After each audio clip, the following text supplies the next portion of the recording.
Bonjour Alexandre Devecchio. Bonjour. Comment on passe de côte à côte à face à face? C'est un processus lent et à bas bruit qui se fait par petites touches.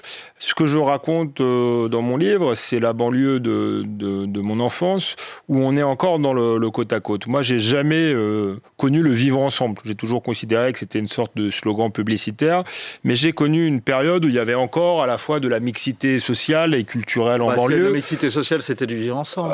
D'une certaine manière, mais il y avait déjà des tensions, il y avait déjà la violence des racailles. C'est pour ça que j'utilise l'expression précisément côte à côte et pas vivre ensemble. Mais il y avait une forme, vous avez raison, de cohabitation pacifique et peu à peu, on a vu l'environnement changer. La violence devenir systémique d'une certaine manière, la montée du communautarisme, celle de l'islamisme jusqu'au basculement dans le face-à-face, parce que je crois que d'une certaine manière, aujourd'hui, on y est. Il y a une partition territoriale en Seine-Saint-Denis, puisque je raconte ma jeunesse en Seine-Saint-Denis, mais qui a tendance en plus à se propager dans tout le pays. Entre les émeutes de 2005 que j'ai connues de l'intérieur et celles de 2023, il y a malheureusement eu une progression dans la violence et dans l'étendue de ces émeutes qui se sont étendues à tout le pays. Pardon, je vous laisse... Non, c'est parfait, vous m'avez raconté tout le livre. Mais, dans votre livre, il est très intéressant. On va y revenir d'ailleurs, parce que sur une façon de travailler que vous avez fait comme Annie Ernaux, finalement, vous avez pris votre histoire personnelle et vous avez essayé et vous construisez une thèse autour.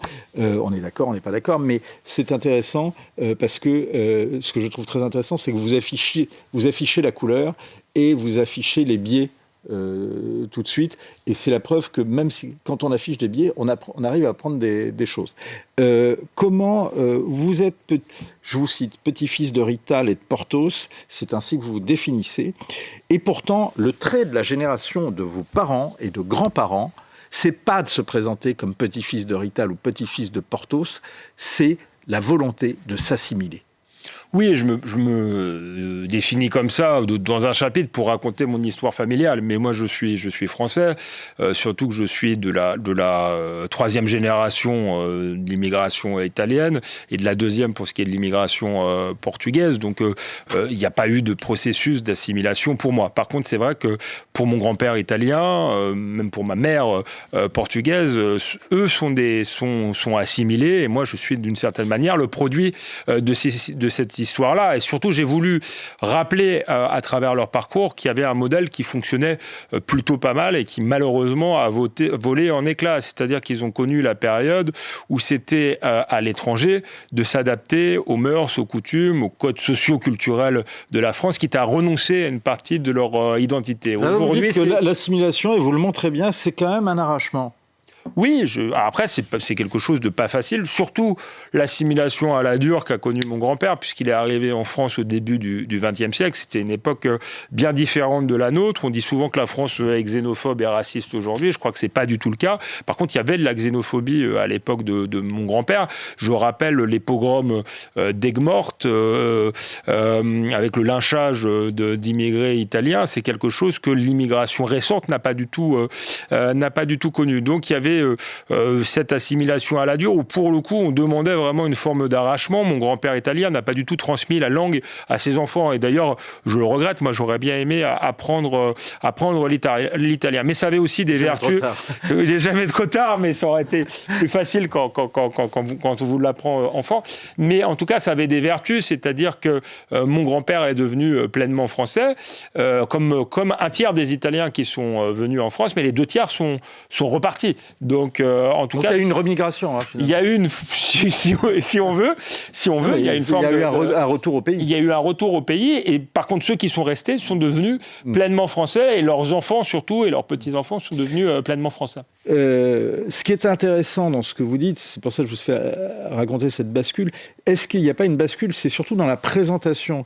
C'est-à-dire que quand vous écrivez ce chapitre, petit-fils de Rital, petit-fils de Porthos, est-ce que vous ne sacrifiez pas justement à une bascule de l'époque? C'est-à-dire que jusque dans les années 80, jusqu'aux années SOS Racisme, on se présente peut-être comme républicain ou on se présente comme français. Et tandis que là, il y a eu... est-ce que la bascule aussi, c'est pas depuis les années 80, d'essayer justement d'exalter les origines toujours étrangères. C'est pas du tout ce que je fais. C'est même, je défends la thèse inverse.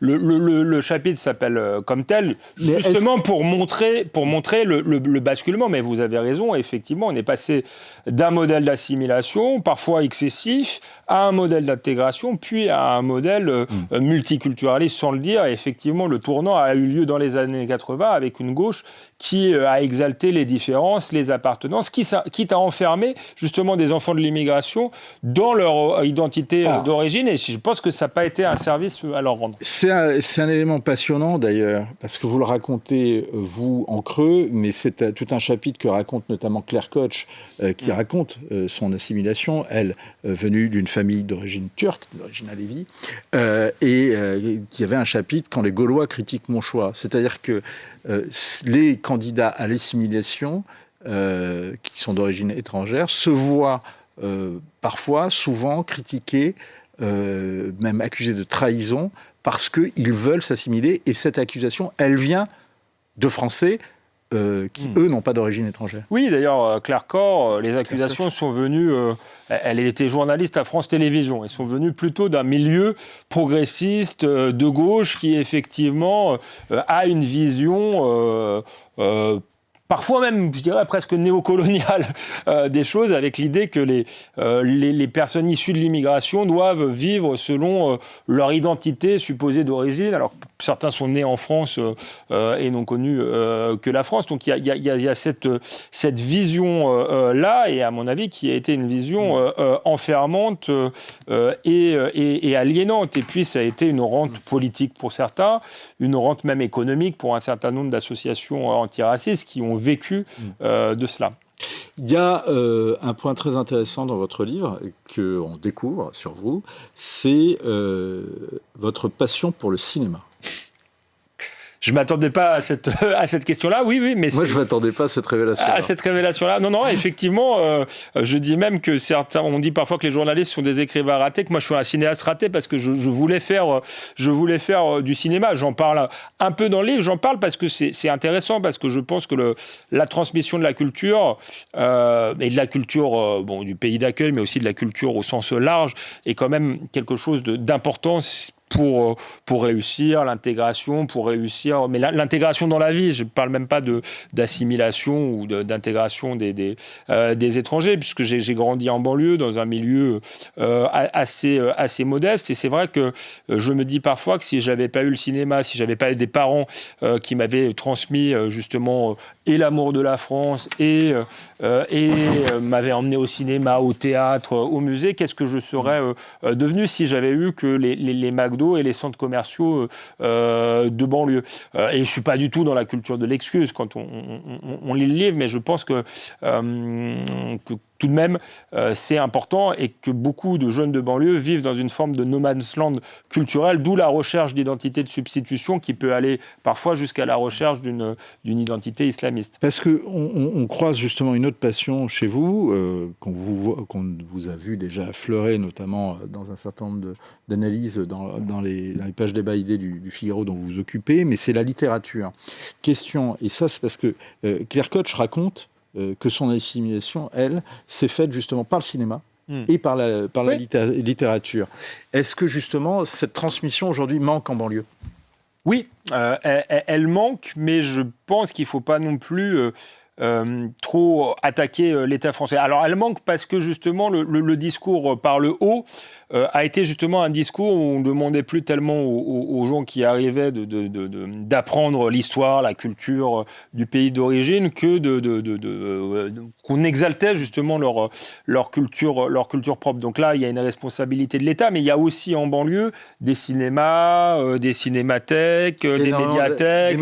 Des maisons de la jeunesse et de la culture. Et de la culture, voilà, beaucoup plus que dans la France rurale. Oui, il y a beaucoup plus en réalité à la fois de services publics, d'accès à la culture, et donc quand même l'État a fait beaucoup là-dessus, et je pense que malheureusement la transmission culturelle c'est aussi dans les familles. Elle se fait pas dans les familles et elle se fait plus par le voisinage. Ce que raconte Claire Corre, qui a connu encore plus que moi la période du vivre ensemble, c'est que finalement elle a connu des cités où il y avait une véritable mixité sociale, et en fait on parlait des mêmes films qu'on regardait à la télévision la veille. Il n'y avait pas encore les antennes satellitaires, et donc il y avait ce brassage culturel. Il a malheureusement disparu sur fond d'immigration massive, de concentration de population, qui ont transmis non plus la culture commune, mais les codes socioculturels de leur pays d'origine.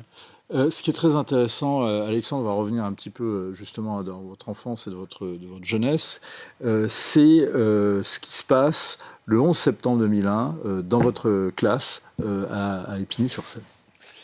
Oui, à Saint-Denis, pour le coup, parce que je suis au lycée, j'ai grandi à Épinay, mais vous êtes au lycée Sugère à Saint-Denis. Je suis au lycée Sugère à Saint-Denis, et c'est justement un lycée avec option cinéma. Je passe un bac L, option cinéma, pour recouper à la question d'avant. Mais effectivement, le lendemain, le 12 septembre, la journée commence par un cours d'anglais. On a une professeure d'anglais qui est américaine, qui a de la famille à New York, qui est inquiète parce qu'elle n'a pas de nouvelles de toute sa famille, et donc elle commence par une discussion sur le 11 septembre. Et là, elle essuie les colibets et les moqueries d'une partie des élèves qui comparent d'ailleurs ce qui s'est passé le 11 septembre avec la situation en Palestine. Et c'est intéressant parce que rétrospectivement, on voit que tout ça, tous ces débats-là ne datent pas du 7 octobre. Il y a déjà une forme de concurrence victimaire, et certains estiment que finalement, les Américains l'ont bien cherché et que c'est quelques victimes dans le 11 septembre. Et ça, c'est ce que vous entendez dans votre classe au lycée Sugère à Saint-Denis. C'est pas général, mais j'entends déjà ça. Et d'ailleurs, à l'époque, je prends pas ça tellement au sérieux. C'est quelques élèves, c'est pas tous. Mais rétrospectivement, on se dit qu'il y avait déjà en germe ce à quoi on assiste aujourd'hui. Et puis la minute de silence qui n'est pas respectée par tout le monde. Autre date, autre période, vous dites, c'est octobre-novembre 2005. Et ce sont les émeutes en banlieue, les premières. Oui, alors avec moi, un souvenir très précis de la mort de Jean-Claude Irvoas, qui est totalement disparu des livres d'histoire et du récit médiatique, qui d'ailleurs ne sait même pas qu'il a disparu, c'est qu'il n'a jamais été intégré dans le récit médiatique des émeutes, alors qu'il meurt le même jour que Ziad Ebouna. Et je m'en souviens très bien, puisqu'il meurt à quelques pas de chez moi, à Épinay-sur-Seine. C'est pas un habitant d'Épinay-sur-Seine, il travaille dans une société d'éclairage public, il a passé le week-end au lac d'Anguin, qui est une ville plus bourgeoise, qui est à côté, qui est assez sympathique, donc il passe un moment en famille. Et puis c'est quelqu'un de consciencieux, il a installé des éclairages dans une cité à Épinay, il veut vérifier que ça fonctionne bien, et il se dit je vais faire un détour par cette cité pour prendre en photo le lampadaire en question. Malheureusement, il sera lynché et tué devant sa fille et sa femme parce qu'il apparaît comme un intrus, c'est ce que diront d'ailleurs ses agresseurs pendant le procès, dans la cité. Jean-Claude Irvoas, c'est avec lui également un autre qui s'appelle Jean-Jacques Le Chénadec. Et Alain Lambert, oui. Jean-Jacques Le Chénadec, je ne sais plus quelle est la ville de mémoire, je crois que c'était Bobigny, mais je n'en suis pas certain, mais en tout cas, il habite dans un immeuble, les poubelles brûlent, il veut descendre pour éviter que l'incendie se propage, et il est lynché, et personne ne parlera de lui, de même qu'Alain Lambert, qui lui mourra asphyxié. Il est pion surveillant dans un lycée à Trappes. On incendie les voitures du parking au milieu de la nuit. Trappes, qui est une ville qui a beaucoup bénéficié de la politique de la ville. Oui, ouais. Et il mourra asphyxié en essayant d'éteindre l'incendie. Donc ça, c'est vraiment des personnes qui ont été éludées de cette histoire des banlieues. Et c'est dommage, parce que leur meurtre gratuit montre quand même que ces émeutes n'étaient pas seulement des émeutes sociales, des émeutes liées aux discriminations que subiraient ces populations, mais des émeutes, et on l'a bien ressenti quand on les a vécues, où il y avait une forme d'hostilité à la France et où il y avait une forme d'ensauvagement. Votre lycée, d'ailleurs, Sugère à Saint-Denis, qui porte le nom de l'abbé Sugère, qui est le fondateur, en gros, de Saint-Denis. Et c'est l'incendie du lycée Sugère lors des émeutes 2023. C'est là où vous notez d'ailleurs une gradation. C'est pas, pour être exact, c'est même hors émeute. Hein. Ça se passe en 2017. En 2017, exact, parce que je m'en souviens bien, parce que je suis interrogé. Ça se passe en pleine campagne présidentielle et ça fait débat, mais ça fait débat l'espace d'une demi-journée, parce qu'ensuite on s'intéresse très vite au costume de François Fillon. Mais effectivement, ce lycée Sugère qui était qui était dans un environnement compliqué, puisque c'est entre les Fromoisins et les 4000, mais qui était un lycée relativement paisible quand j'y étais, et effectivement qui va être quelques années après incendié. Il va y avoir même une forme d'émeute à l'intérieur du lycée. Vous rendez hommage également à Daniel Lefebvre, c'est-à-dire qui a été votre professeur d'histoire à Senlis. Toute la scène à Senlis est très intéressante. On doit conclure, Alexandre. Juste la façon dont vous avez travaillé, justement, pourquoi vous avez choisi d'un mot cette façon de travailler? Est-ce que finalement, c'est pas la réhabilitation de la subjectivité en journalisme? En fait, le constat que je fais n'est pas nouveau.